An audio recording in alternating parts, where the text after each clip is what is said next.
So any questions you've got, if you could use the chat button while I work, and if I see what you're saying, I will respond there and then. But those of you who are here and now watching live, of course, when I finish my demonstration, I'll take you all off mute and we can have a two-way conversation and then make and create afterwards. Perhaps you'd like to let me know in the chat box whether you're going to be making and creating with me. Leave me a yes in the box and we'll see who's going to be staying on for later. So while you're thinking about that, what flowers you've got, I've got over my shoulder what we made last week. So I know that these the recorded videos going out to some people, obviously pay as you go, pick and choose what you want to do. So you might not have seen what we did last week. So I'm going to reach over and get that in and you can have a look. So that is what we made last week, and not as difficult as it looked, is it, for those of you who joined in last week? So the test tubes that are mounted in a block of wood and the wire support around them. I will say though that because our test tubes are really small, they don't hold much water, and therefore they need replenishing quickly. So I did replenish these on Saturday morning. It's now Tuesday. And if I look really, really closely, there's not water in some of these test tubes.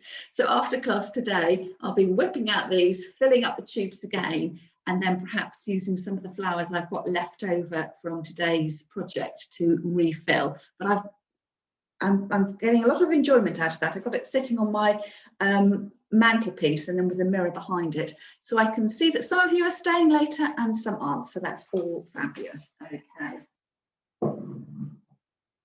And then before we get on for this week, we can see my windowsill vase in front, just a little bit about the chat next week. So those of you who are watching recorded, who haven't decided whether you want to book in for next week or not, we're going to make a table arrangement using flower foam. So we've got a bit of a mashup really of what we're doing week by week. So here we are, week 5 of our 10-week course.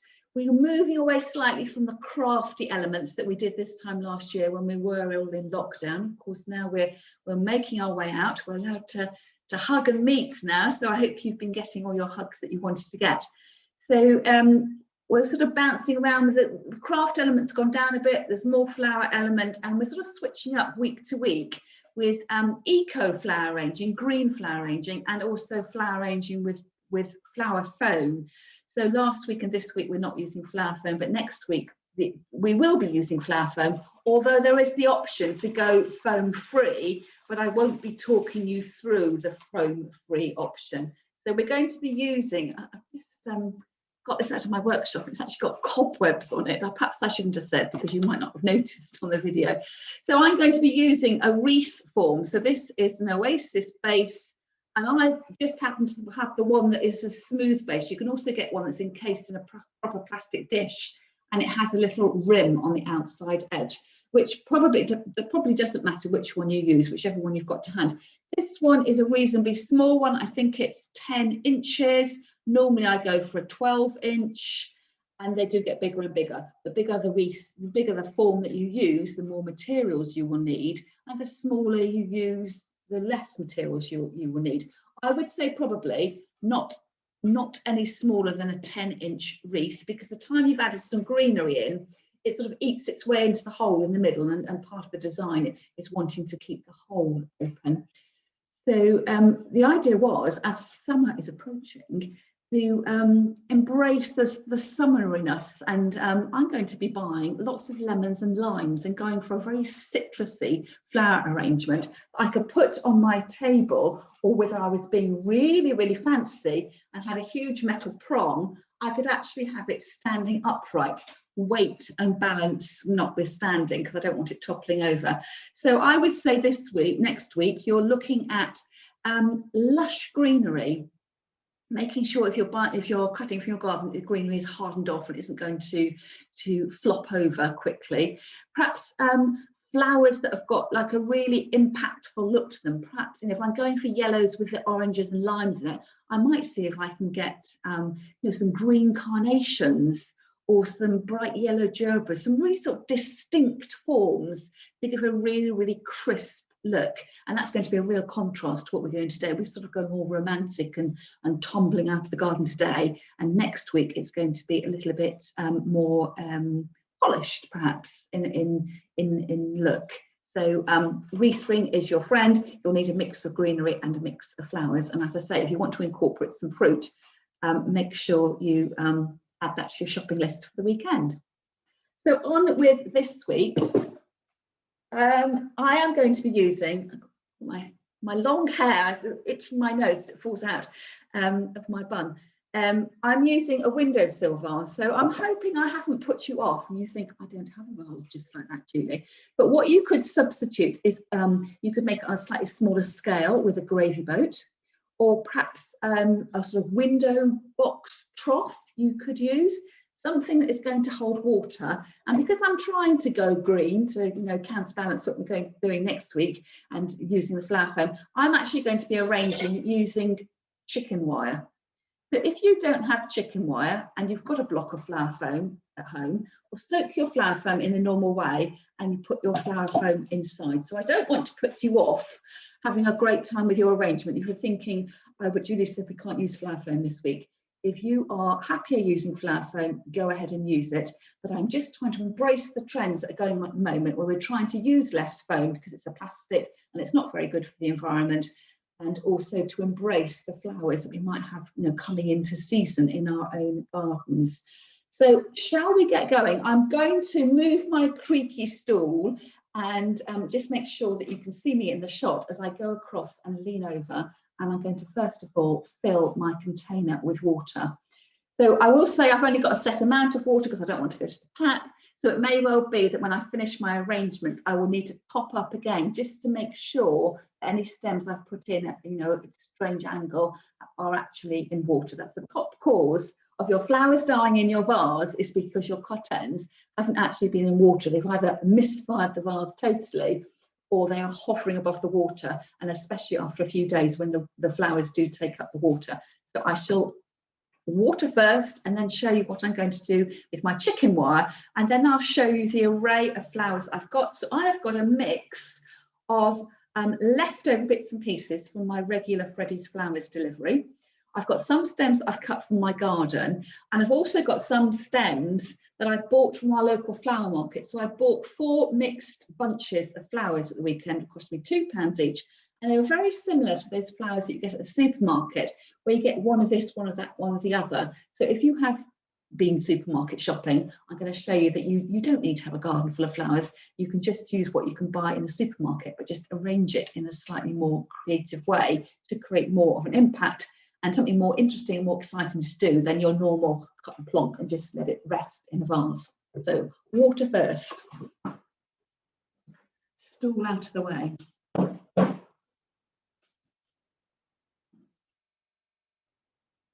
So slightly nervous about doing this on camera, fresh water running into my vase, but what will happen otherwise is I'll arrange the flowers dry and then I'll forget to put water in, and I've managed to spill it already. So let's go.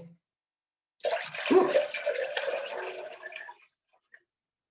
Slight mopping up required. So this is why I always say when you're arranging flowers and topping up, do it over the kitchen sink. So I move our drainer out of the way, put my vase on the drainer, then fill up, and then I let my flower vase container rest and dry up. I then take my tea towel and wipe its bottom, and then place my flowers in the container where they're going to end up. I have had a little bit of spillage there, but no problem with that. So the next thing I'm going to use is chicken wire. So I guess that might be a barrier to you arranging flowers this way if you don't have any chicken wire to hand. And you can buy it from the garden centre. It may be that if you're a keen gardener, you might have it. I'm just trying to, not sure you can see it against my pale background, but I haven't got a particularly big piece. The only thing notable about it, if I hold it up to there, can you see that the gauge, the size of the holes, is quite large? They're probably finger length long, little finger long, 5 centimetres. Don't go too small if you are buying chicken wire, because you'll find that once it's been crunched down to fit into the neck of your container, the holes won't they get even smaller. So even though these holes look quite large, they're not going to be that large when they're nestled down into my container. And just a little watchword, it is actually quite hard work cutting the wire off the reel. So you might need wire cutters, or if you're using your floristry scissors, make sure you really go into the teeth here. There's the little ridged bit here, which was designed for cutting wire. So really be careful about that. And then every time you cut, you'll end up with little sharp points when you run the risk, you know, health and safety. You might scratch yourself. If you've got a nice clothes on, you might catch your clothes. So perhaps an apron would be a good idea. And just to be conscious that you may scratch your vase as well. So the vase I've got here is a beautiful vase, a lucky charity shop find the other weekend. I did pay £7.50 for it, which I thought was quite a lot of money. And in my excitement, I didn't realise that it's got a huge chip on the back here. So hence, that's why I'm arranging my flowers this way around. You've got the great view, and I can remember this is the back because that is where the chip is, and that's the view. You know, I'm going to have my flowers up against the wall, hiding that chip. So I'm just manipulating my wire a little bit, and I'm nestling it down into my container. Now, if you have got one of these windowsill vases, you may be lucky enough that you've got the original flower frog inside. So it would be quite interesting to see, actually, if you have got that, perhaps take a photograph and drop it into the group Flower Start World, and we can have a look at the magical mechanics that go on. Now, I'm just going to leave my wire there. Can you see it's just slightly raising above the container? You could come a little bit higher if you want, but anything that's exposed above the top of your container, you're going to have to cover up, because like if it's flower foam or it's chicken wire, you want to be hiding your mechanics.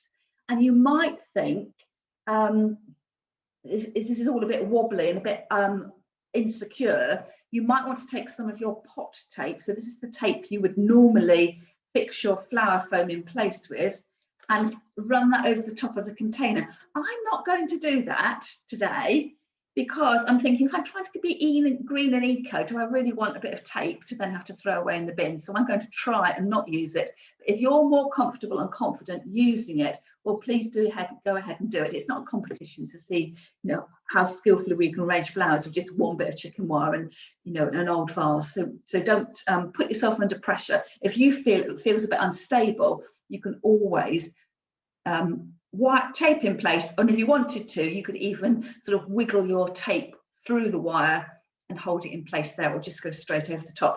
But I'm lucky because my container actually is quite deep. It's a, you know, a good hand depth deep, and so therefore my wire is nestled in, and it's all been very supportive. So what I'm going to do first of all is to put my greenery in first, primarily because I want to cover up the chicken wire so that I can concentrate on the beautiful sort of natural ebb and flow of my arrangement. And I don't want to commit to what I'm going to do, because it might not work out that right. But my aim is, instead of having my flowers flowing out of a vase, which we might think would, you know, a traditional way of arranging, I'm going to see whether I can, you know, really embrace that Constance Spry vibe and have my flowers coming up. So I'm not going to be adhering to a set shape. It's not going to be a triangle. It's not necessarily going to flow down onto the table. It's going to perhaps be an asymmetrical shape. It might start higher at one side and come round and be lower at the other, because I really want to showcase the individual flowers rather than cutting them down to uniform shapes and looking like it's something that's been, you know, factory made or made by blueprint or diagram or painting by numbers kind of thing. So I'm going to try and look at each of my bits of greenery and just think, what does this greenery want to do? What does this flower want to do? And I'm going to let it do its own thing. But I will go greenery first because I want to cover up my mechanics. So let's see what we've got.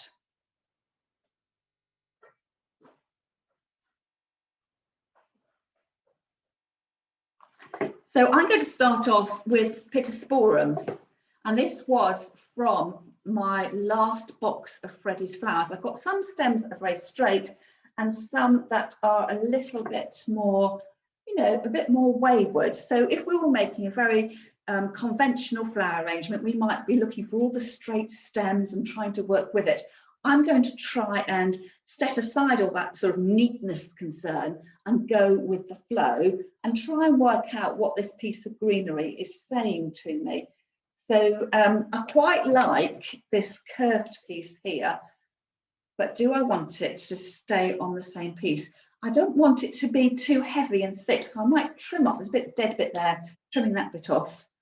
So I might save that bit for later and put this piece nestled in. So you'll see I've got my secateurs here because it's got quite woody stems. My bits are just bouncing onto the kitchen floor, so I'll have to tidy up later. And I'm sliding that in through my hole. So I'm not doing the overhead camera today. It's a demonstration so you can watch straight on. So a bit odd, I've just gone straight to the side. And then taking the other piece, perhaps to come off the side.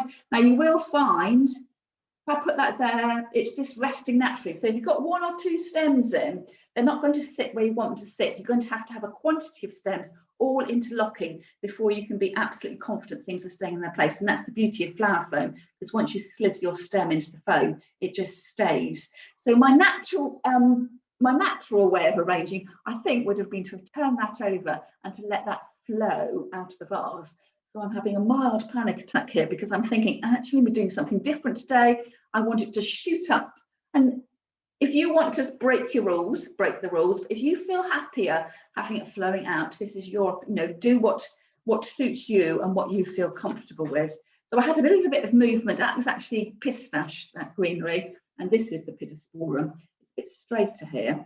So probably you might not have yours growing in the garden quite so straight, and this has been commercially grown. So I'm just going to go along a little bit, perhaps in there. I'm sort of arranging by looking in the camera here. So it's a bit of a weird sensation. And do I want that bit there? I think that's going to be too tall. It's going to make it too leggy. So I might here trim out some of my tall bits. And then take off the green, the leaves, because you only want the plain stems, the bare stems, the clean stems that go into the flower foam, that go into the water. And then I might come down a bit lower so you can see some things are sliding around already. So I've cut here and I've ended up with a longer bit. So I have to take the green off and the shorter bit. So if you particularly wanted something to stand up in a place, you could, because the chicken wire bends a bit, you could always bend the chicken wire around a little bit. I tend not to do that, but that is an option if you absolutely want something to be where you want it. I'm just going to flick that through there. So we've got a little bit green. And the beauty of this is if I decide later on that I don't quite like the placements, I could always wiggle them out again. So I will, as I got my turntable, I will whiz that around, making sure I end up where I started with my chip at the back, so I know which is the back and which is the front. And then the next thing I've got from my garden, I always say we have absolutely nothing growing in our garden, but we do have a few stems of Solomon seal. And I've managed to sneak out of the cover of darkness and pick these this morning, so my husband didn't see me do it. So absolutely beautiful flower. And what you can do if you're feeling really brave and you want to show off the little flowers is you could actually pinch off all the leaves and just show off the flowers.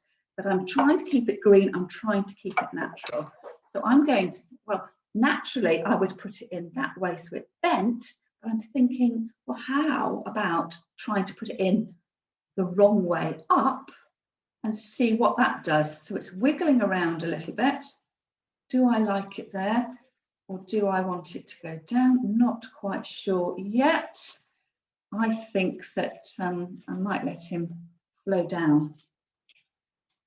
So sometimes when you set out with a plan, it doesn't always work. So it's a lot of flower arranging is thinking on your feet, not being defeated if something doesn't quite go right. So I accept this bit, I'm going to roll over, but when I put more flowers in, I want to have one of them going the wrong way in order that it looks more natural. Actually, that has managed to stay there. But can you see that my other bits of greenery, especially if I move away, I think they're a little bit too tall. I'm half tempted to take them out, but let's see what happens with the flowers.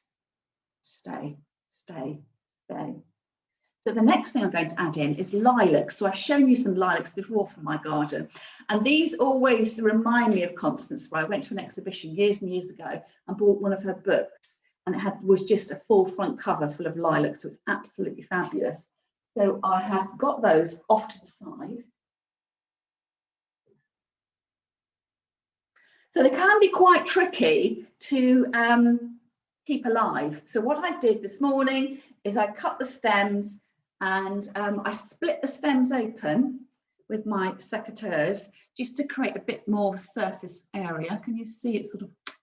And then I did actually boil the kettle. And when I was making my cup of tea this morning, I plunged the stem ends into a spare cup and then put them in the vase of water with my other flowers. But I took all the other greenery off because I wanted to make sure that the water would go straight to the flower heads and not down.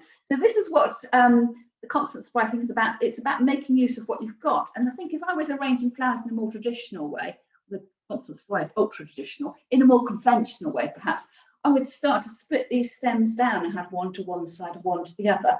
But I'm thinking that I will keep them as is, and I can always adjust. I can go away and have my cup of tea later and think, actually, was I sure about that? Or I could take the whole arrangement apart and start again, because I haven't got any flower foam. It's not going to get pot marked. But what I am going to do with this one is take it over the edge of the container, and that is breaking the edge of the container. So whereas I said I wasn't necessarily going to have it flowing out, I do think sometimes just a little bit covering up that expanse of a container works really well. And then you can have something else low and perhaps these coming higher. And because they are really heavy, they're never going to stand the wrong way up. I'm always going to have to go with the flow on them. And these smell absolutely gorgeous. I don't have a very good sense of smell, but these smell lovely. So cutting them down, I'm going to try and put them in the same hole as that Solomon's seal to try and hold the Solomon's seal up. A little bit of mutual support. So can you see that I've put them towards my side of the container? I'm not quite sure it's going to stay. So you don't get a full-on view of them, but that's the way that you create depth through your arrangement, by not always having everything on show. So you can see at that angle that they're towards the back of the arrangement, but you don't want them totally hidden. You don't want to think, oh, this is my prized flower for the garden, or it's something I've treated myself from the florist, and then hide it. But sometimes you just want to have a little glimpse of what's going on, not a full frontal arrangement. Yeah, it does look really great. Thank you for the comments. Against the, I've just discovered I can read it better on my camera instead of squishing down here. It does, and it's that contrast. And yes, what colour is this container? I'm not sure whether it's a sort of greeny aqua turquoisey colour, but a great colour combination as well, and just sort of keeping things simple really. And I went for a greenish tinge, number one because it was a green vase I had, number two it was new, but I think anything green, that's a really great foil for your flowers. So with that aside, when I picked up my greenery, I picked up a yellow iris, which I don't want to use today, and I've got a selection of mainly purple flowers. So inspired by my lilacs, it's sort of that's the direction I've been driven with the choice of my flowers. I went to the flower store and picked out the flowers that had the most pinks and purples in them, so it looked as a combined uniform whole. So I'm just going to reach across for the next lot of flowers.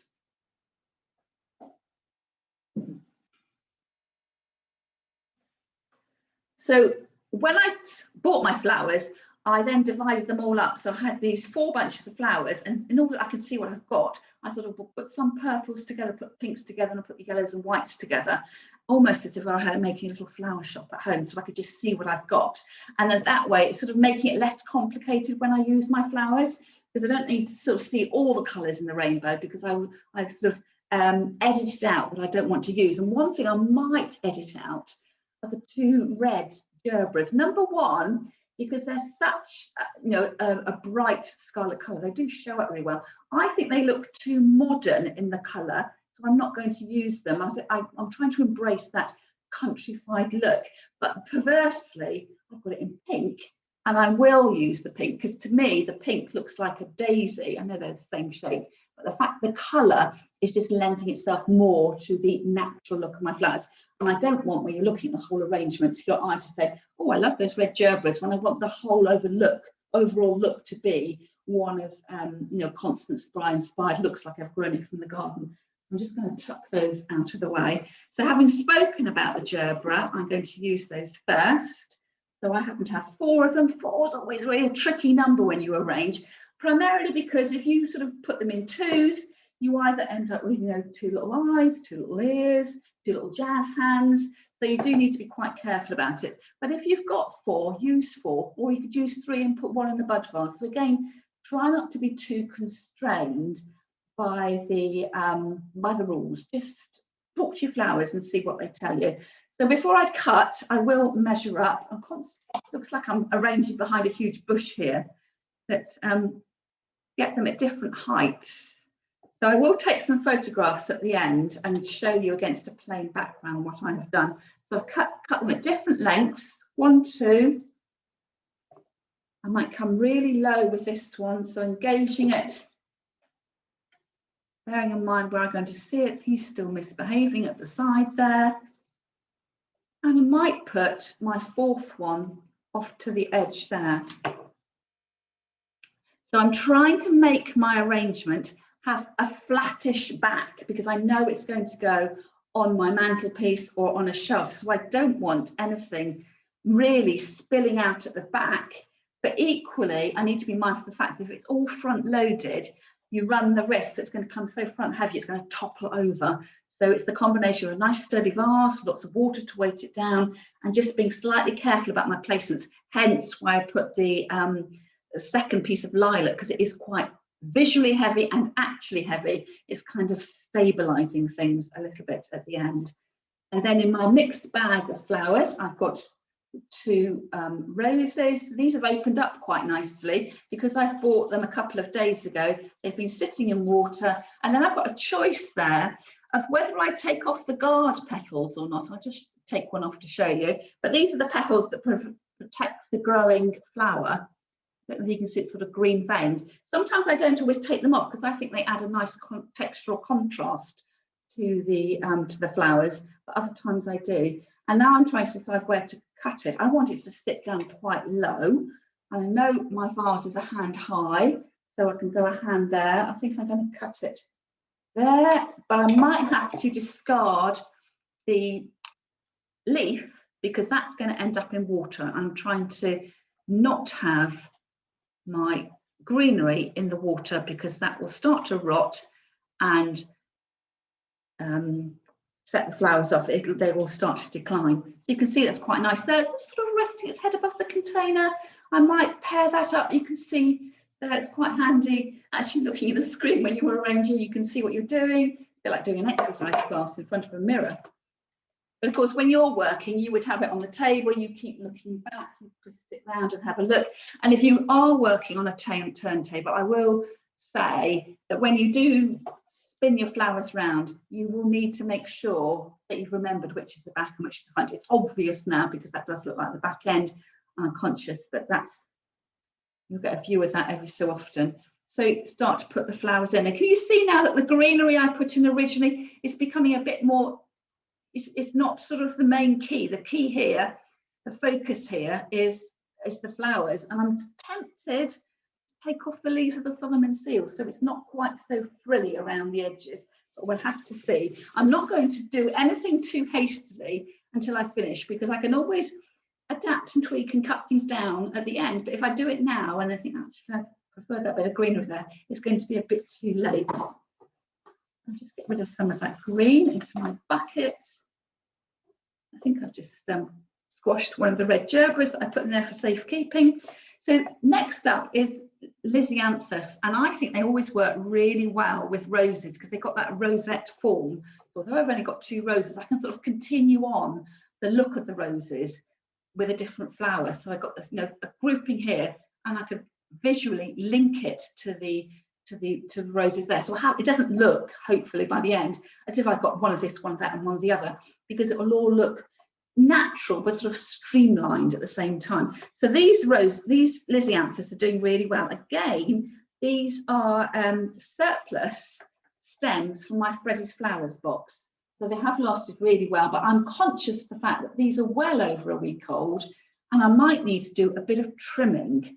So for instance, this little bud, the full, I say it's a bud, it's not a bud, it's the full flower that is now gone over, so it's not going to look good.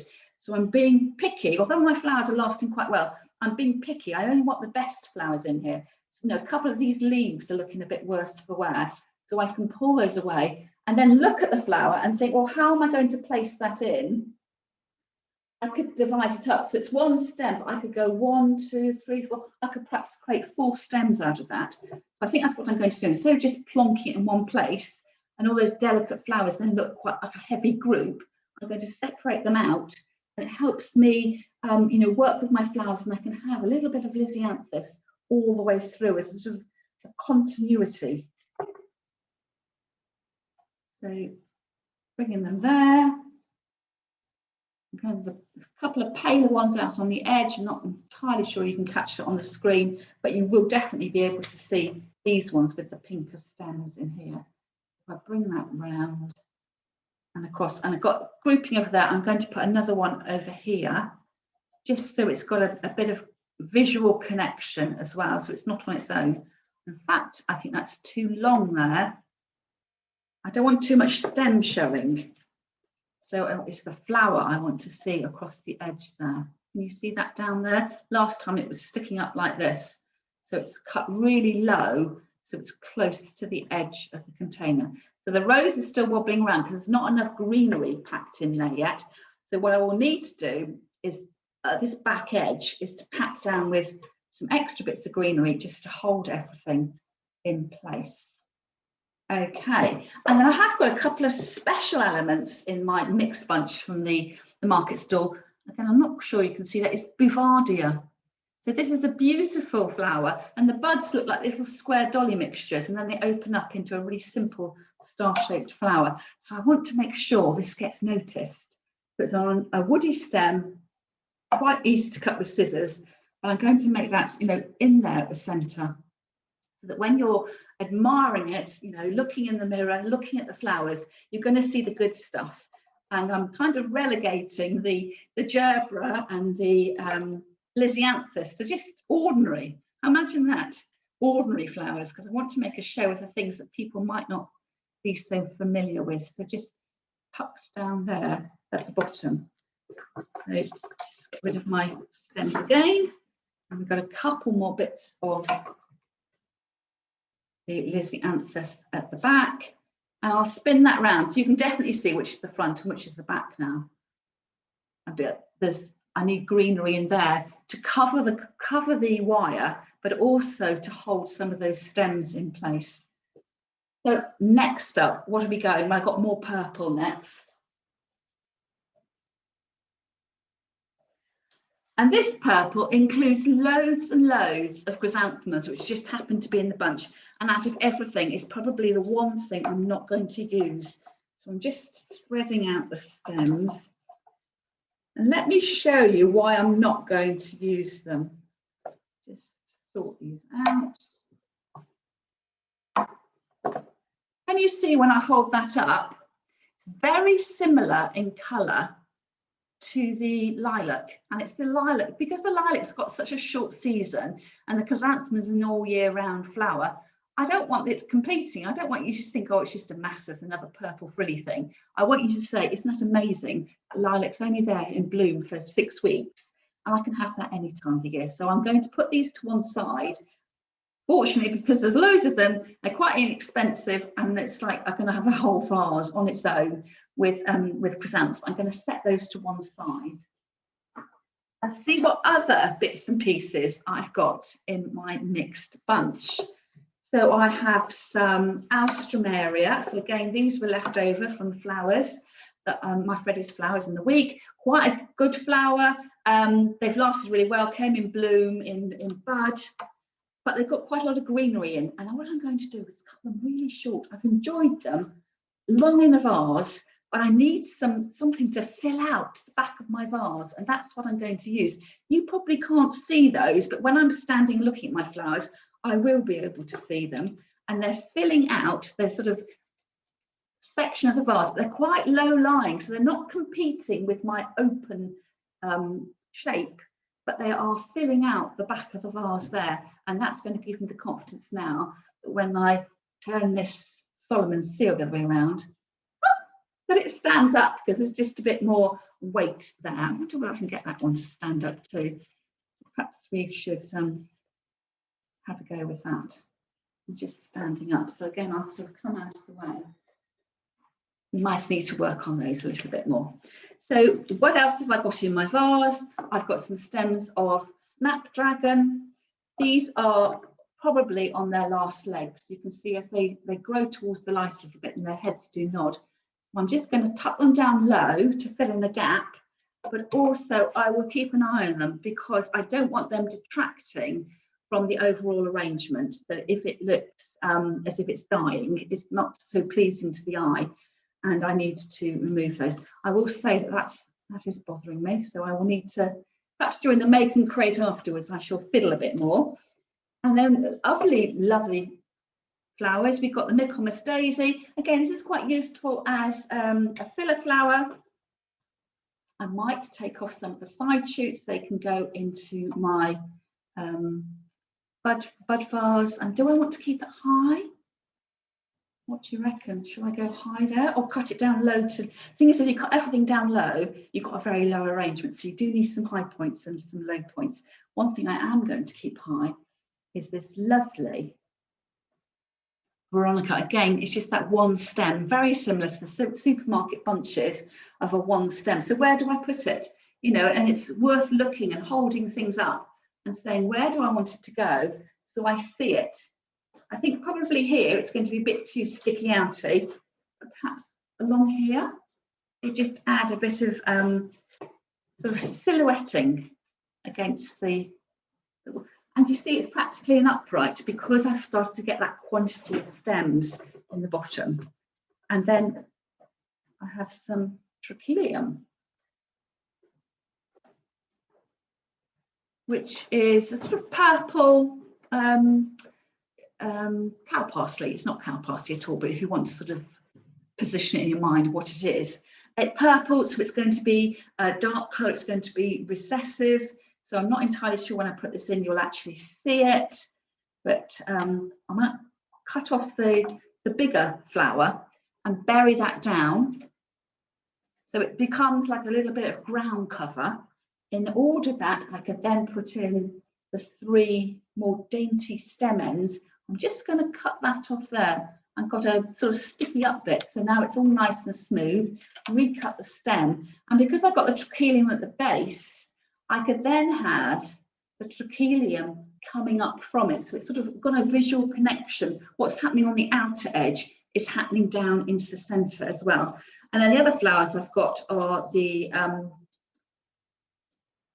irises. I'm not going to use those. They are very full, very open, and they're going to last for another day or so. And I think if I put them in, again, they're going to detract from the sort of clipped look I'm going for. Clipped but natural, you know. And the thing to do is a bit like when you go to the dentist. Is it better with or without? And just stand and do that for a while, with or without, with or without. Again, perhaps I could go high. We could always whip it out. I might go high, but I would prefer this to be a more closed flower. Can you see it's very stiff and straight, the stem there. And then I might, on its own, I might put another flower below it to try and disguise the straightness of the stem. So I'm measuring up from the back, eyeing up where that needs to be cut. And if I get that to sit just in the front a little bit, it just disguises the heaviness of the stem. Again, do I like it, don't I like it? I don't need to decide just yet. I always think you need to put your flowers where they're going to be and then think about it. But it'll be easy enough if I decide, I think they just look like 2 straight up telegraph poles. I just wiggle them out and move them. So there's no problem with that at all. And then what else have I got? Well, I'll show you what else I got. I think we're coming to the end of what I can squeeze in here.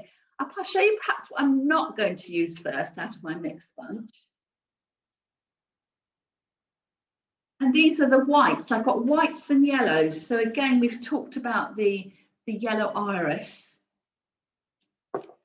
I don't like it because it's too full, but also to think about when you're putting your colours together. I've gone for pinks and blues. And what will it look like if I suddenly introduce, you know, a yellow rose? It might work. Actually, now I hold it up, it might work because, of course, you've got the yellow flash on the iris. So I was going to discard this. So I reckon this will be a lovely treat to see putting it down just there, not sure you can see it, but when I look at that, it'll give a visual link between the yellow of the iris.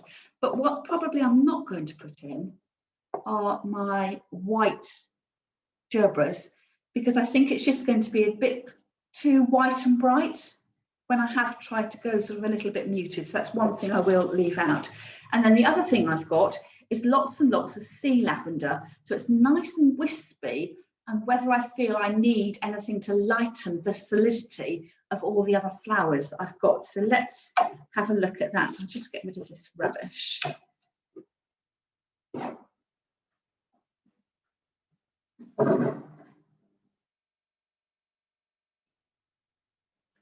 So sea lavender is sort of a more exotic version of gyp, I always think. So the gyp is white, and you know, some people love it, some people hate it. I seem to have an awful lot of this, which must be in season at the moment. But is it adding anything to my arrangement if I start to add in anything here, or is it detracting from the overall look? And I've got loads of it. I could just slide a few stems in and see whether it's adding anything. So probably for you looking at the camera, it's probably too small to discern what impact it's having. But again, for me looking up close, if I've got a little bit over there, I need to put a little bit over the edges. It may be that it's just something that would look rather nice. So I'm pulling it apart and sliding it in. Is it adding anything or not? We will have to see.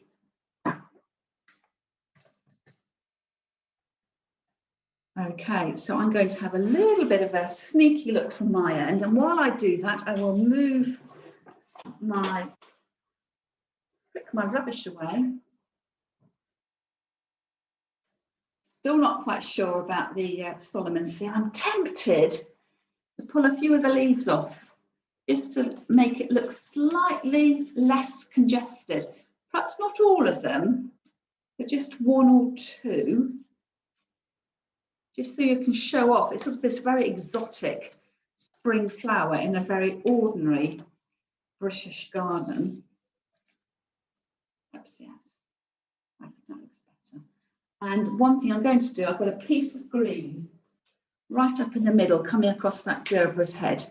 I might just cut out a tiny bit there and then turn it round and see what you think. So if I step away for a moment, you'll be able to see that against the plainer background.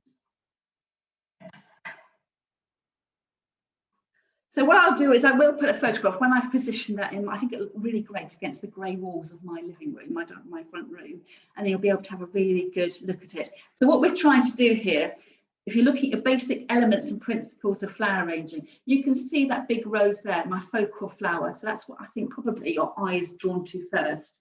And you can see then I've got some weight here, which breaks the edge of the container. So the flowers in the container are a continuation. It's not as if I've got the container here and then all the flowers are at the top. You know, there is a horizontal line where it joins between the two, but it's just getting blurred slightly. And then just showing some of the flowers off in this sort of silhouette form and having them coming round. And then if you want to be really sort of playful with your arrangement, you can move things sort of the wrong way round. You still definitely want to hang out over the edges. But what I did here was just take off a few of the leaves. So it just reveals the little white hanging flowers. And I can see perhaps this leaf here might need to come off. So it's still got the essence of green. If I took all the leaves off, it might look too modern, sort of contemporary, designerish. But here I think it just does look as if you have literally gone into Grandad's garden and then arranged what was in his garden. So I'm going to leave it there for now. So I'm going to sign off for the ladies who are watching on catch up. So thank you very much for joining me.